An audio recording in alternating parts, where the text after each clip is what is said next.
رب قربنا وباركنا لنعمل صالحا في يدي رسالة التغيير. Assalamualaikum warahmatullahi wabarakatuh. Alhamdulillahi rabbil alamin. Wassalatu wassalamu ala asrafil anbiya wal mursalin wa ala alihi wa sahbihi ajma'in. Asyhadu an la ilaha illallah wa asyhadu anna muhammadan abduhu wa rasuluh alladzi la nabiyya wa la rasula ba'da. Raditu billahi rabba wa bil islami dina wa bi muhammadin nabiyya wa rasula. Amma ba'du, sahabat yang dimuliakan Allah, segala rasa puji dan syukur kita panjatkan kehadirat Allah Subhanahu wa taala. Salawat dan salam selalu tercurahkan kepada junjungan kita Nabiullah Muhammad sallallahu alaihi wasallam, kepada keluarga, sahabat dan kepada para pengikut-pengikutnya. Insyaallah semoga kita termasuk di dalamnya. Amin ya rabbal alamin. Sahabat, sebagaimana lazim di antara kita mengetahui bahwa di bulan Rajab ini ada satu momentum. Ada satu peristiwa yang insya Allah bagi kita orang-orang yang percaya kepada Allah Subhanahu wa taala meyakini dengan sepenuh hati bahwa di bulan itu terjadi peristiwa besar bagi Muhammad sallallahu alaihi wasallam, yaitu peristiwa Isra dan Mi'raj.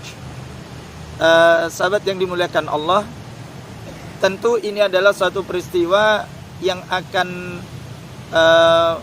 menjadikan diri kita itu semakin kuat keimanan dan kepercayaannya kepada Allah Subhanahu wa taala, tatkala kita itu yakin bahwa peristiwa ini adalah benar-benar terjadi. Ya. Ini adalah bukti keimanan kita. Karena iman itu menjadikan apa yang ada di dalam diri kita, pikiran, mata, telinga, semua yang ada di dalam anggota tubuh kita ini semata-mata tunduk dan pasrah kepada Allah Subhanahu wa taala. Ya. Di dalam peristiwa Isra dan Mi'raj, perjalanan Nabi Muhammad sallallahu alaihi wasallam dari Mekah menuju Masjidil Aqsa dan kemudian lanjut ke Sidratil Muntaha dalam kurun waktu satu malam. Ini menunjukkan kebesaran dan keagungan Allah Subhanahu wa taala. Dan bahwa itu akan menjadi bisyarah, akan menjadi kabar gembira bagi kita semua umat Muhammad sallallahu alaihi wasallam. Dengan peristiwa itu seolah-olah Allah ingin memberikan kebaikan kepada Rasulnya Muhammad sallallahu alaihi wasallam dan kepada hambanya, kepada umatnya, bahwa Rasul sallallahu alaihi wasallam mendapatkan risalah, membawa ajaran yang menjadi penyempurna di antara risalah dan ajaran yang sebelumnya.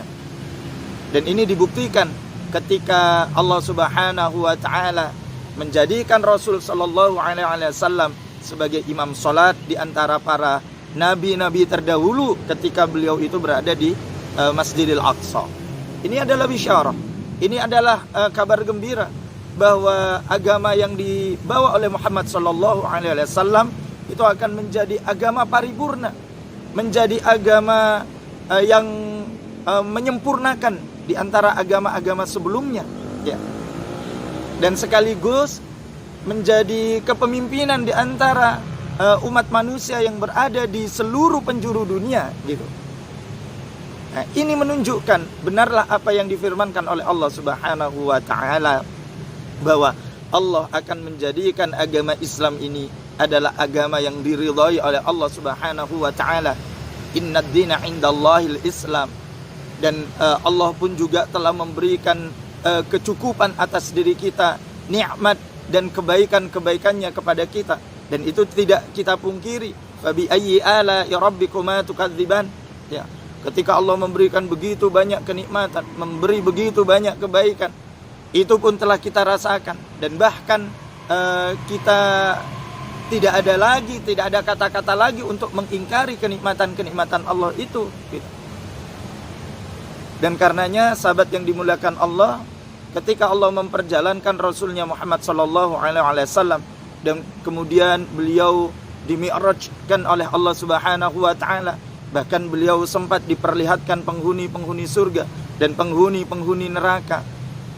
Dan pada saat itu pula Allah Subhanahu wa taala dengan kebesarannya yang mempertemukan Rasul Muhammad SAW dengan para nabi dan rasul, dan kemudian dengan keagungannya Rasul Muhammad SAW bertemu dengan Allah Subhanahu wa taala, dan kemudian mendapatkan perintah tentang sholat. Saya jadi teringat ketika Rasul SAW menjelaskan kepada Mu'adz bin Jabal, "Wahai Mu'adz, maukah engkau aku tunjukkan sebaik-baik urusan di dalam kehidupan dunia ini?"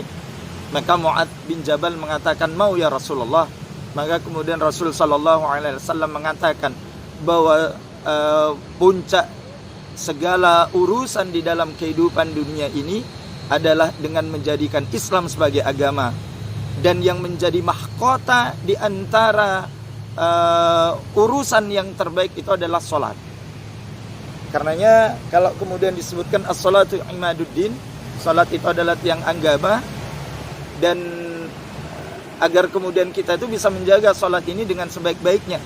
Kalau kemudian disebutkan kita diminta menjaga sholat dengan sebaik-baiknya, itu bukan semata-mata kita diminta sekedar rukuk dan sujud semata tanpa ada nilai di hadapan Allah Subhanahu wa taala.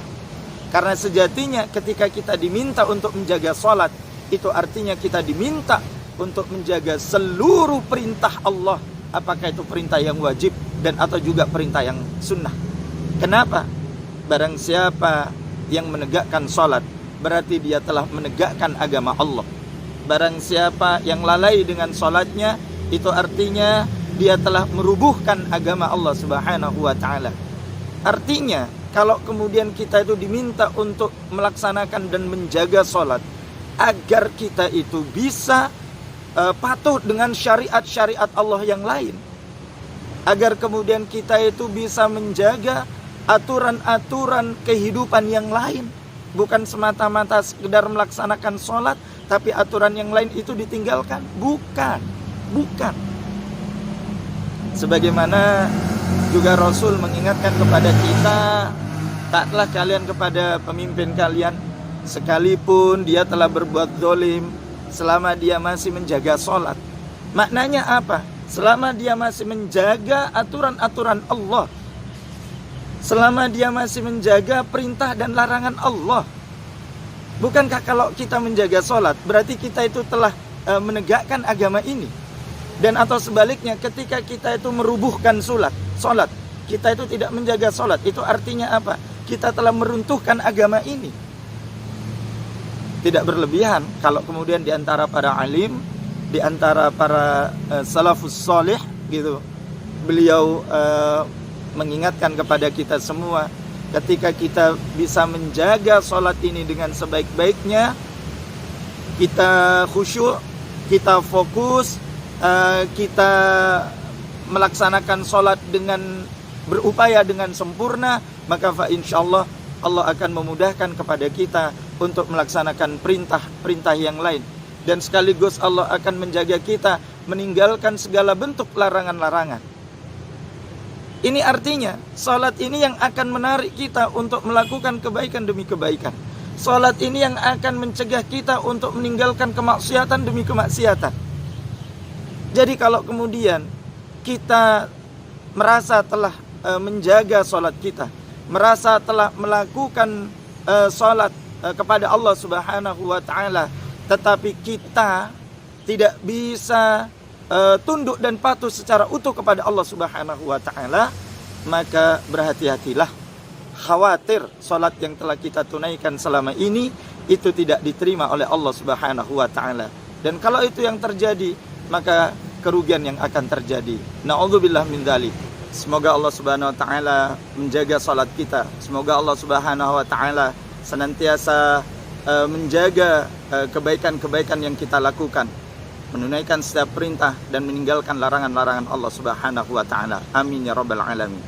Wal 'afwu minkum. Assalamualaikum warahmatullahi wabarakatuh.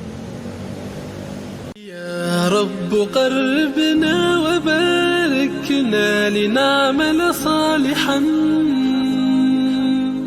في يدي رسالة التغيير.